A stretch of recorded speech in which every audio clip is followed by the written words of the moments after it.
बिस्मिल्लाहिर्रहमानिर्रहीम। अस्सलाम वालेकुम। देखें, आज हमने पढ़ना है एस्परजिलस स्पीशीज़। सबसे पहले देखेंगे इंट्रोडक्शन में एस्परजिलस स्पीशीज़ फर्स्ट डिस्क्राइब हुई ऑलमोस्ट 300 ईयर्स अगो, ठीक है ना। और ये इम्पॉर्टेंट फंगल जीनस थी जो फूड के साथ एसोसिएट थी। अगरचे दूसरी कुछ जो स्पीशीज़ थी वो फूड प्रोडक्शन के अंदर इस्तेमाल हो रही थी, जैसे एस्परजिलस ओराइजी है और सोया सॉस मैन्युफैक्चरिंग के अंदर इस्तेमाल हो रही है। और ज़्यादातर जो एस्परजिलस स्पीशीज़ थी वो फूड में बायोडेट्यूरेटिव एजेंट के तौर पर काम करती हैं और स्पाइलेज एजेंट का काम करती हैं। फूड की स्पाइलेज करती हैं, पोस्ट हार्वेस्ट लॉसेस काज करती हैं और स्टोरेज के अंदर, स्टोरेज कंडीशंस के अंदर भी ये क्या करती हैं, बहुत ज़्यादा फूड को डेट्रियोरेट कर रही होती हैं। इनके साथ सबसे जो बड़ा मसला है वो क्या है कि ये एफ्लोटॉक्सिन प्रोड्यूस करती हैं और एफ्लोटॉक्सिन जो हैं ये हिपैटोटॉक्सिन हैं और लिवर कार्सिनोमा काज करते हैं, ठीक है ना। लिवर साइरोसिस काज करते हैं, लिवर डिजीज़ काज करते हैं। इसका सबसे बड़ा इशू यही है। और क्रोनिक जो डिजीज़ हैं इनकी वो मोस्टली जो डेवलपिंग कंट्रीज़ हैं वहाँ पे ज़्यादा होती हैं, क्योंकि जो स्टोरेज कंडीशंस हैं और प्रॉपर केयर नहीं होती फूड की। स्पाइसेस हैं ये मोस्टली जो एस्परजिलस या हम फंगल की अटैक की बात करते हैं, मोस्टली ड्राइड फ्रूट्स के अंदर ज़्यादा आती हैं। ग्रेन्स हैं, स्पाइसेस हैं, ठीक है ना, इनमें ज़्यादा होते हैं इशू। और ये क्या कर रही होंगी, टॉक्सिन जैसे जैसे रिलीज़ कर रही होंगी तो फूड को उतना ही ज़्यादा कंटेमिनेट कर रही होंगी। और यहाँ पे लॉ एंड इन्फोर्समेंट ना होने की वजह से क्या होता है, ज़्यादा इश्यूज़ आते हैं टॉक्सिसिटी के। और ये जो टॉक्सिसिटी है क्रोनिक स्टेजेस पे होती है। एक्सट्रीमली कॉमन है स्टोरेज ग्रेन के अंदर, नट्स के अंदर और ट्रॉपिकल टू सब ट्रॉपिकल रीजन्स के अंदर ये मोस्टली ज़्यादा होते हैं। लेकिन टेम्परेट क्लाइमेट के अंदर जो फंगल अटैक है वो आलमोस्ट कम होता है टेम्परेट और ट्रॉपिकल और सब ट्रॉपिकल रीजन की निस्बत, ठीक है। अब जो माइकोटॉक्सिन्स हैं प्रोड्यूस हो रहे हैं फंगस की वजह से, ठीक है ना, एस्परजिलस फ्लेवस की वजह से या एस्परजिलस पैरासाइटिकस की वजह से, या हम जनरली बात कर लेते हैं एस्परजिलस सीपीसी की वजह से जो टॉक्सिन्स प्रोड्यूस हो रहे होंगे। मोस्टली जो हमारे पास एस्परजिलस फ्लेवस है माइकोटॉक्सिन प्रोड्यूस करती है। और ये माइकोटॉक्सिन सबसे पहले as a leading cause emerge हुए और फोकस पॉइंट बने 1960s के अंदर, 1960s के अंदर, क्योंकि यहाँ पे इन्होंने एक डिजीज़ काज की टर्कीज़ के अंदर, टर्की एक्स डिजीज़ इंग्लैंड के अंदर। और आलमोस्ट 1 लाख जो टर्कीज थे और दूसरे फार्म एनिमल थे किल हो गए। जब ऐसा हुआ तो बहुत बड़ा कंसर्न था, ये इकोनॉमिकल लॉस था। इस इकोनॉमिकल लॉस को प्रिवेंट करने के लिए और जो आगे आने वाली आउटब्रेक्स हैं उनको प्रिवेंट करने के लिए ज़्यादा तवज्जो दी गई। और इससे पता चला कि ये जो डिजीज़ थी पीनट मील से इंट्रोड्यूस हुई टर्की फीड के अंदर, ठीक है ना। पीनट मील क्या था, हेविली कंटेमिनेटेड था एस्परजिलस फ्लेवस से।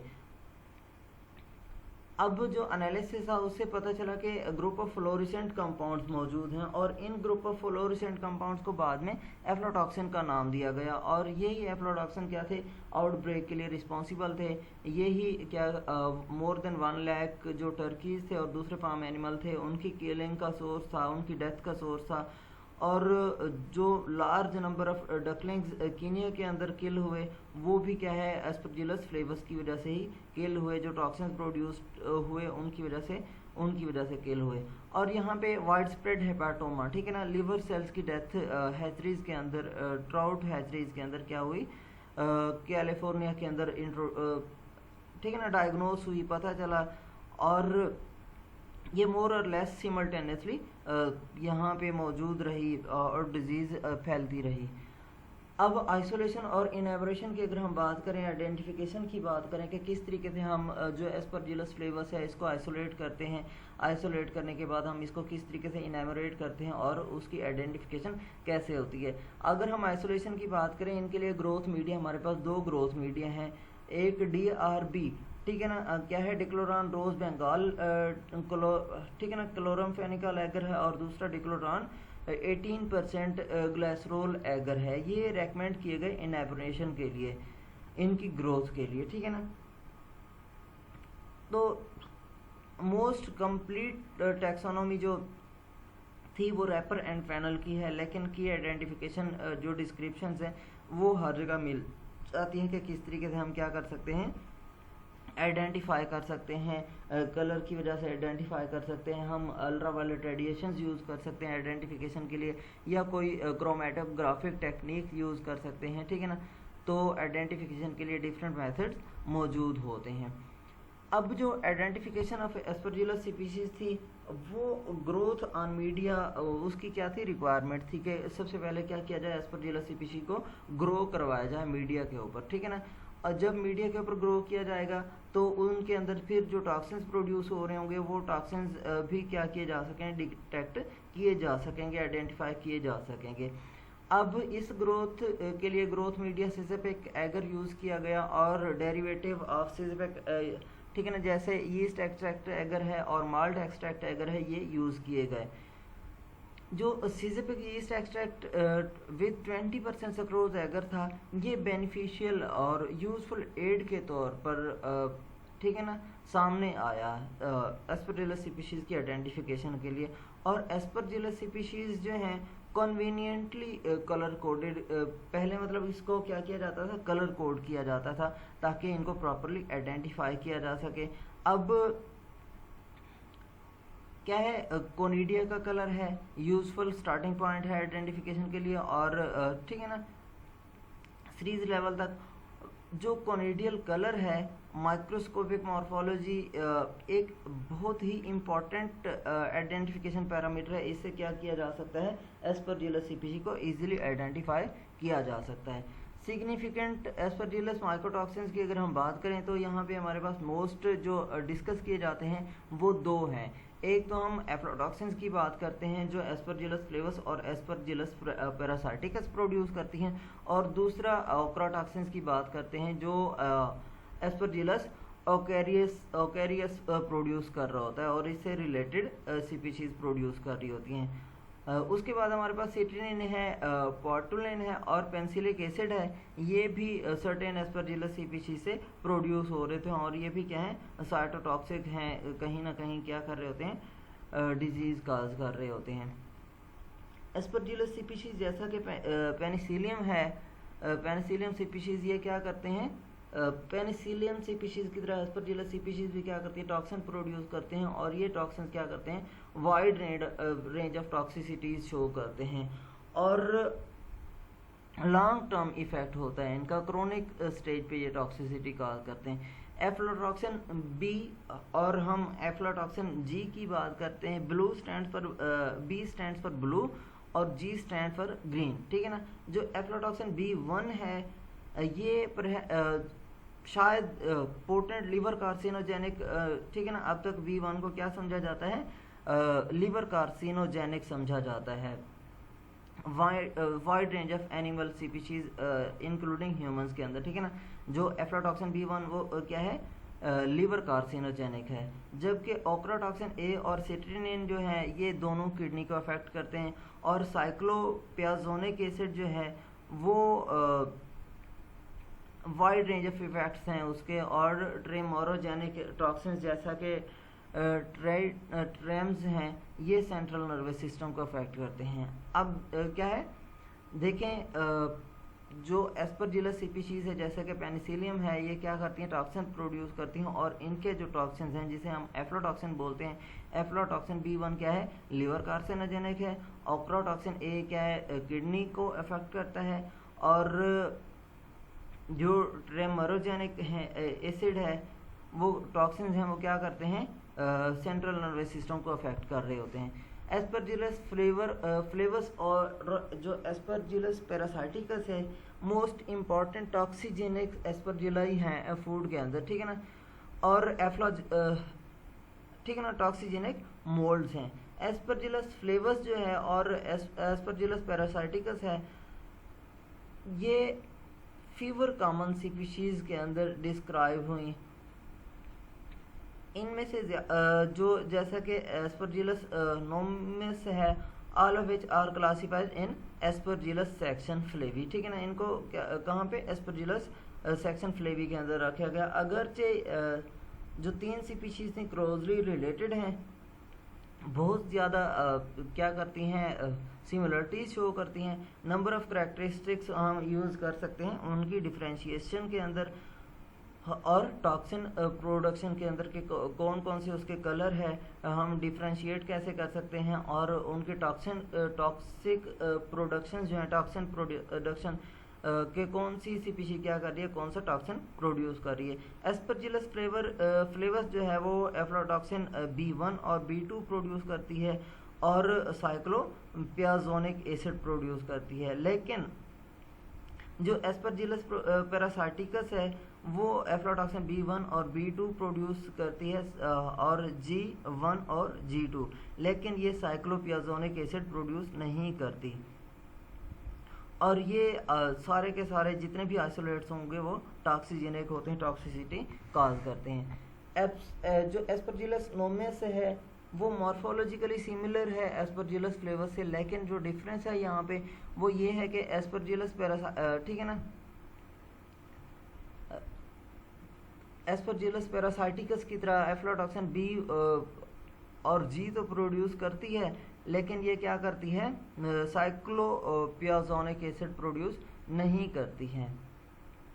ये सीपीसी के कंसर्न बहुत अनकॉमन है, इसलिए इसको ज़्यादा अहमियत नहीं दी जाती। जो एस्परजिलस फ्लेवर्स एस्परजिलस पैरासाइटिकस हैं क्लोजली रिलेटेड हैं एस्परजिलस ओराइजीज और एस्परजिलस सोजी स्पीशीज़ के, और इनको यूज़ किया जाता है फर्मेंटेड फूड्स के अंदर। और ये क्या करती हैं, हमारे पास जो एस्परजिलस ओराइजी हैं और एस्परजिलस सोजी हैं ये टॉक्सिन प्रोड्यूस नहीं करती हैं।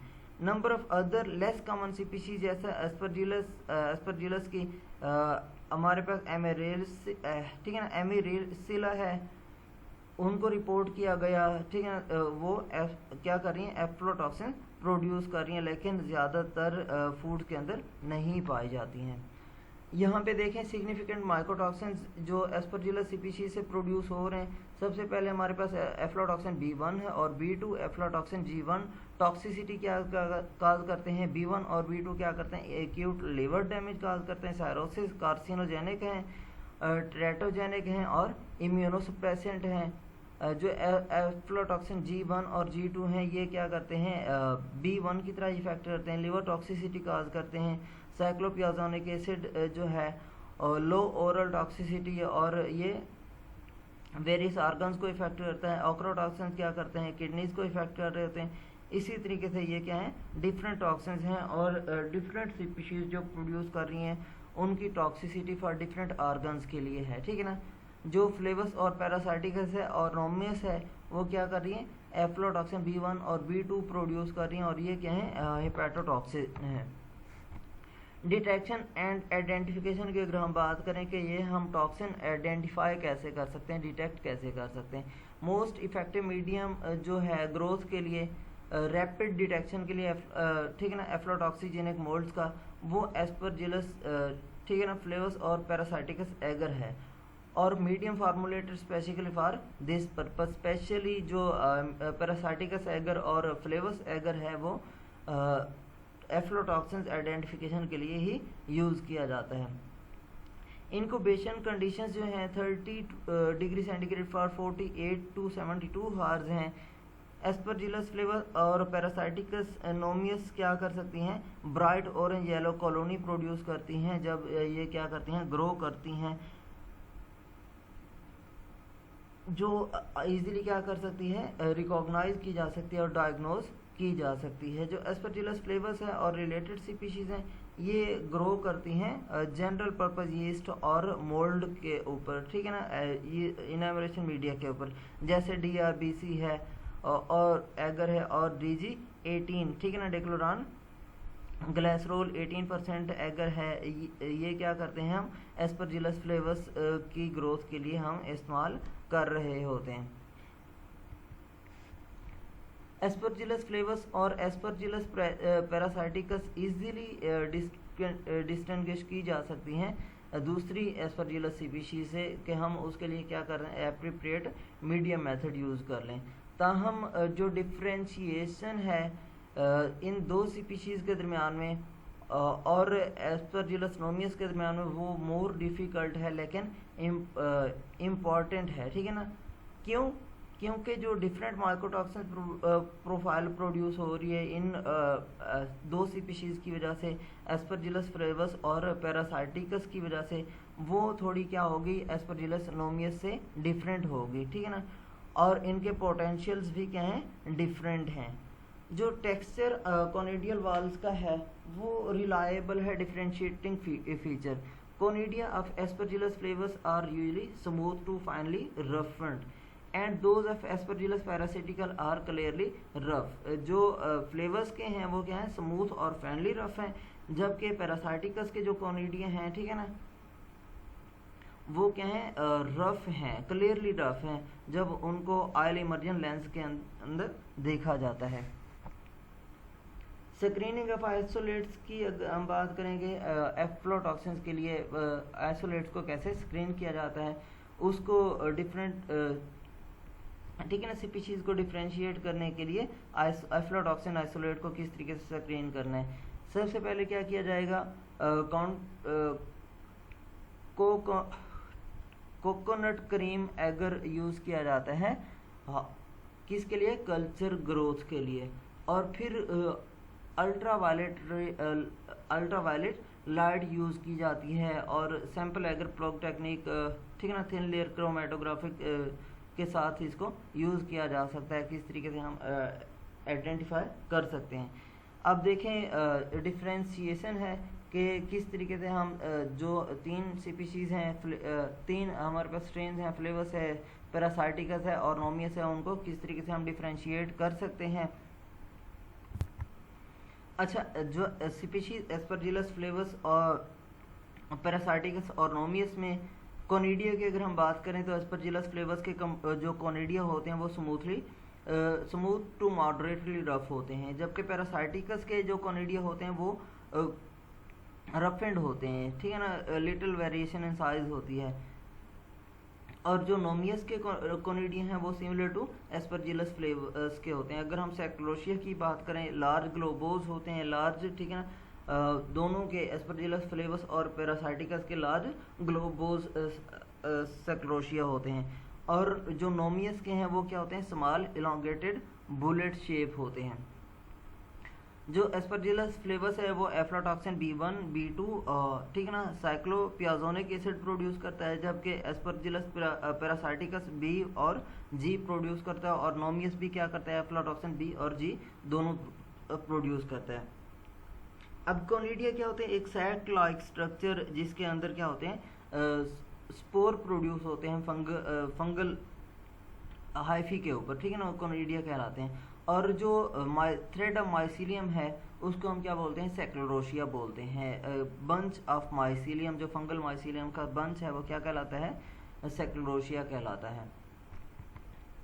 एफ्लोटॉक्सिन्स, ठीक है ना, ये क्या है, डाइफ्यूरानोक्यूमरिन डेरिवेटिव्स हैं। एफ्लोटॉक्सिन B1 B2 G1 G2 क्या है, नेचर के अंदर प्रोड्यूस होते हैं मोल्ड से, एफ्लोटॉक्सिन, ठीक है ना, एस्परजिलस से। जो लेटर B और G हैं ये क्या करते हैं, फ्लोरिसेंट कलर्स को रिप्रेजेंट करते हैं, ब्लू और ग्रीन को, जो लॉन्ग वेव अल्ट्रावायलेट लाइट के अंदर ऑब्जर्व किए जाते हैं। और जो 1 और 2 हैं ये टॉक्सिन्स को रेफर करते हैं कि किस तरीके से टॉक्सिन प्रोड्यूस किए गए हैं थिन लेयर क्रोमेटोग्राफी प्लेट्स के ऊपर। M1 और M2 जो है रेस्पेक्टिव B एफ्लोटॉक्सिन से प्रोड्यूस करते हैं जब हम क्या करते हैं, किसी एनिमल को फीड कराते हैं तो इनकी बायो कन्वर्जन होती है, ठीक है ना। तो बायो कन्वर्जन के अंदर क्या होगा, ये एफ्लोटॉक्सिन B जो है वो क्या हो जाते हैं, तब्दील हो जाते हैं एफ्लोटॉक्सिन M1 और M2 के अंदर। ये जो एफ्लोटॉक्सिन M1 और M2 है ये क्या है, कार्सिनोजेनिक इन नेचर हैं। एफ्लोटॉक्सिन को अगरचे पॉलीकेटाइड पाथवे के अंदर सिंथेसाइज किया जाता है सीरीज ऑफ स्टेप्स के अंदर, लेकिन G ग्रुप एफ्लोटॉक्सिन्स वो बनते हैं सेम सबस्ट्रेट जैसा कि B ग्रुप एफ्लोटॉक्सिन्स हैं। इनको हम O मिथाइल रिग्मेटोसिस्टिन भी बोलते हैं, लेकिन जो इंडिपेंडेंट पाथवे है, ठीक है ना, ये क्या है, एक independent pathway. Most of the genes involved in the biosynthesis of aflatoxin are contained within a single gene. ज़्यादातर क्या होते हैं जो जीन्स हैं वो सिंगल जीन के अंदर बायोसिंथेसिस के अंदर यूज़ हो रहे होते हैं, और cluster in the genome of Aspergillus flavours के अंदर। सिंगल जीन कहाँ पे होता है जो बायोसिंथेसिस के लिए इस्तेमाल हो रहा है, वो एस्परजिलस फ्लेवर्स के जीनोम क्लस्टर के अंदर। और एस्परजिलस पैरासाइटिकस है, and the regulation and expression of these genes are now relatively well understood। Toxicity की अगर हम बात करें तो ये बहुत जो दोनों एफ्लाटॉक्सिन्स हैं ये एक्यूट और क्रॉनिकली दोनों क्या करते हैं, टॉक्सिक हैं एनिमल और ह्यूमंस के लिए। एक्यूट लिवर डैमेज काज करते हैं, लिवर साइरोसिस काज करते हैं, ट्यूमर इंडक्शन होगी और ट्रेटोजेनेसिस काज करते हैं। Perhaps of greater significance to human health, immunosuppressant हैं। ये क्या करते हैं, एफ्लाटॉक्सिन क्या करते हैं, इम्यूनोसप्रेसेंट हैं। और क्या कर रहे होंगे, जब दूसरे माइक्रो टॉक्सिन्स के साथ इनको यूज़ किया जाता है तो इम्यून सिस्टम को वीकन कर देते हैं, जिससे क्या होगा, इन्फेक्शियस डिजीज़ बढ़ जाएंगी। और जो पॉपुलेशन जिनमें एफ्लाटॉक्सिन इंजेक्शन क्रोनिक स्टेज पे है उनके अंदर एंटीबॉडीज़ रिस्पॉन्स क्या हो जाता है, इम्यूनाइजेशन हो जाती है, और ये क्या करते हैं, progression of immuno deficiency syndrome शुरू हो जाता है। एक्यूट एफ्लाटॉक्सिकोसिस ह्यूमंस के अंदर फ्रीक्वेंट है, इनफ्रीक्वेंट है, ताहम जो सेवरल आउटब्रेक हैं उनके अंदर रिपोर्ट हुआ कि 1967 के अंदर जो 26 पीपल 2 फार्मिंग कम्युनिटीज़ के अंदर ताइवान में बीमार हुए फूड पॉइजनिंग की वजह से, और 19 इनमें से बच्चे थे, 3 वोमेंस डाइड हुई, ठीक है ना, 19 बच्चे और 3 वोमेन डाइड हुई। राइस इसके लिए क्या था, सोर्स था जिसके अंदर एफ्लाटॉक्सिन B1 प्रोड्यूस हुआ, और ये एफ्लाटॉक्सिन ऑलमोस्ट 200 माइक्रोग्राम की कंसनट्रेशन के अंदर पर केजी में मौजूद था। आउटब्रेक जो दूसरी है 1974 के अंदर 400 पीपल क्या हुए, बीमार हुए, जिनमें से 100 पीपल डाई हुए, ठीक है ना, एफ्लाटॉक्सिन्स की वजह से। और ये जो था इंडिया के अंदर आउटब्रेक आई। The outbreak was traced to corn heavily contaminated with Aspergillus flavus, ठीक है ना। और इसमें क्या थे, 15 मिलीग्राम एफ्लाटॉक्सिन पर किलोग्राम मौजूद था, और ये एक ज़्यादा कंटेमिनेशन वाली डोज है, ज़्यादा डिफेक्टिव डोज है, ज़्यादा क्या करती है, डेथ कॉजिंग डोज है। अफेक्टेड एडल्ट क्या करते हैं, 2 से 6 मिलीग्राम सिंगल डे क्या कर सकते हैं, कंज्यूम अगर करें तो इसके लिए लीथल डोज 10 मिलीग्राम है, ठीक है ना। क्या कर सकते हैं, calculate the affected do adult may have consumed 2 to 6 milligram on a single day. जो 400 लोग एफ्लाटॉक्सिन्स की वजह से इंडिया में बीमार हुए, उनमें से क्या पता चला है कि ऐसे ये जो अफेक्टेड पर्सन थे 2 से 6 मिलीग्राम ऑन डेली बेसिस पे एफ्लाटॉक्सिन्स वो क्या कर रहे थे, इनटेक कर रहे थे। मैकेनिज्म ऑफ एक्शन की अगर हम बात करें, aflatoxin B1 metabolised by cytochrome P54 liver के अंदर, ठीक है ना, साइटोक्रोम P54 एफ्लाटॉक्सिन B1 को मेटाबोलाइज करता है और रिएक्टिव इंटरमीडिएट प्रोड्यूस करता है। ये रिएक्टिव इंटरमीडिएट जैसा कि हमारे पास 2,3 इपॉक्सी एफ्लाटॉक्सिन B1 है, ये क्या कर देंगे, रिएक्टिव इंटरमीडिएट को DNA से बाइंड कर देंगे। रिएक्टिव इंटरमीडिएट जैसे ही DNA से बाइंड करेंगे तो डिस्क्रिप्टिव ट्रांसक्रिप्शन शुरू कर देंगे, cytosine guanine to thymine transversion करना शुरू कर देंगे, और जिससे क्या होगा, एबनॉर्मल सेल प्रोलिफरेशन होगी और म्यूटाजेनेसिस और कार्सिनोजेनेसिस काज होगी। एफ्लाटॉक्सिन क्या करते हैं, इनहिबिट करते हैं ऑक्सीजन अपटेक को टिश्यूज़ के अंदर, acting on electron transport chain. और जब ये क्या कर रहे होंगे, इनहिबिशन कर रहे होंगे ऑक्सीजन की एक्टिव ट्रांसपोर्ट चेन के अंदर, तो बहुत सारे एंजाइम्स भी क्या हो जाएंगे, इनहिबिट हो जाएंगे, जिसकी वजह से एटीपी प्रोडक्शन मिनिमम हो जाएगी। एटीपी प्रोडक्शन कम होगी तो एनर्जी डेफिशिएंसी हो जाएगी। अल्टीमेटली एनर्जी डेफिशिएंसी क्या करती है, डिफरेंट डिजीज़ की तरफ लेके जाती है। अब कौन कौन से फैक्टर हैं जो एस्परजिलस की ग्रोथ को क्या कर रहे हैं, इफेक्ट कर रहे हैं और टॉक्सिन प्रोडक्शन को इफेक्ट कर रहे हैं। एस्परजिलस फ्लेवस और एस्परजिलस पैरासिटिका सिमिलर ग्रोथ पैटर्न है इनका, जो दोनों हैं वो 10 to 43 डिग्री सेंटीग्रेड पे ग्रो कर सकती हैं, लेकिन इनका जो ऑप्टिमम टेम्परेचर है वो 30 to 33 डिग्री सेंटीग्रेड है।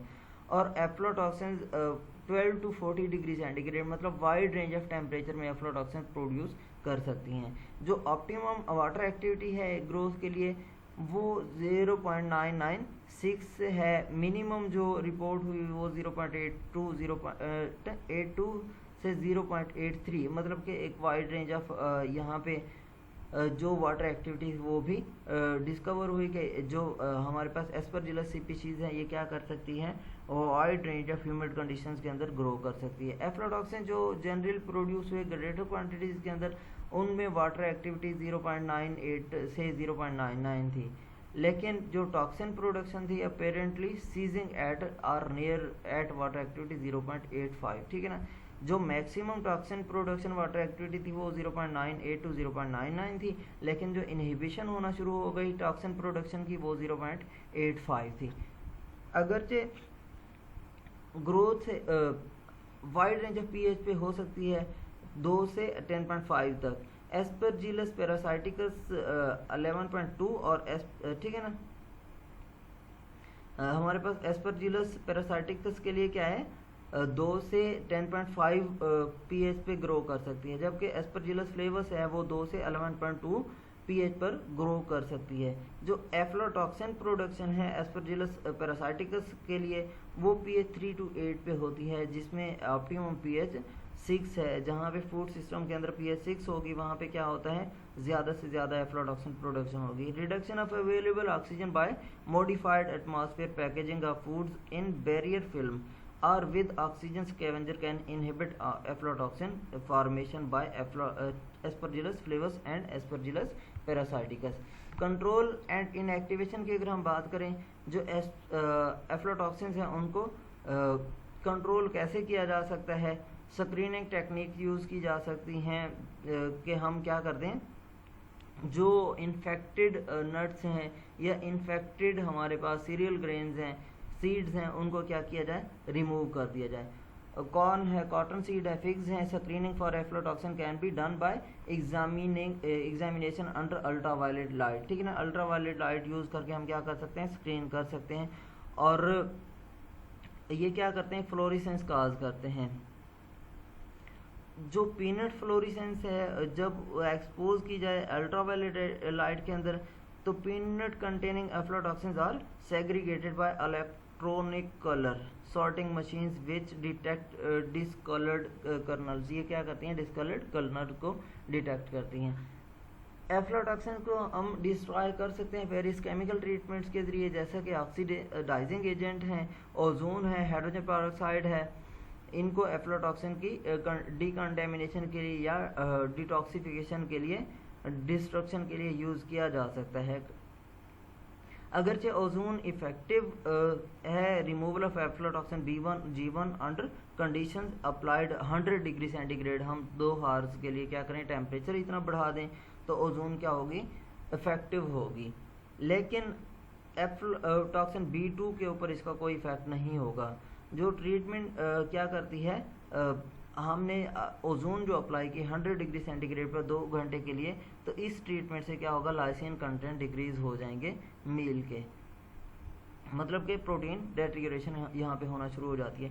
Treatment with hydrogen peroxide resulted in 97% destruction of aflatoxin in defatted peanut meal, जबकि जो प्रैक्टिकल केमिकल मेथड है एफ्लोटॉक्सिन डिस्ट्रक्शन का वो यूज़ ऑफ इनहाइड्रस अमोनिया गैस है, ठीक है ना। ये क्या करती है जब एलिवेटेड टेम्परेचर पे अप्लाई की जाएगी और प्रेशर पे 95 to 98% क्या कर सकती है टोटल एफ्लोटॉक्सिन को पीनट मील के अंदर डिस्ट्रक्ट कर सकती है, उनको डिस्ट्रॉय कर सकती है। कंक्लूजन की अगर हम बात करें तो यहाँ पे एस्परजिलस स्पीशीज मोस्ट इम्पॉर्टेंट जनर है जो फूड स्पॉइलेज के अंदर और एनिमल फीड स्पॉइलेज के अंदर एक अहम रोल प्ले करता है, और एफ्लोटॉक्सिन प्रोड्यूस करता है और डिजीज़ काज करता है, ठीक है ना, साइटोटॉक्सिक है। तो वार्म टेम्परेचर क्लाइमेट के अंदर और ट्रॉपिक्स क्लाइमेट के अंदर ये ज़्यादा पाया जाता है, और यहाँ पे एफ्लाटॉक्सिन्स के इशू, लिवर कार्सिनोजेनेसिस के इशू ज़्यादा होते हैं। इस जीनस में जो एस्परजिलस हमारे पास जीनस है, नंबर ऑफ हाईली माइक्रोटॉक्सिजेनिक मोल्ड शामिल हैं, एफ्लोटॉक्सिजेनिक और ओक्रा टॉक्सिजेनिक स्पीशीज शामिल हैं, जो क्या करती हैं, most important point of view है ह्यूमन हेल्थ के लिए, ह्यूमन हेल्थ डिजीज़ काज करने के लिए, with the list of foods and beverages contaminated by these toxins expanding.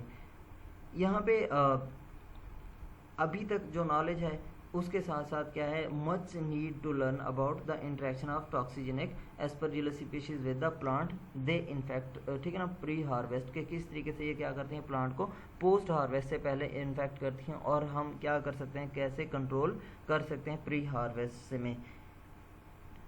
यहाँ तक आप लोगों को कोई सवाल हो तो आप पूछ सकते हैं।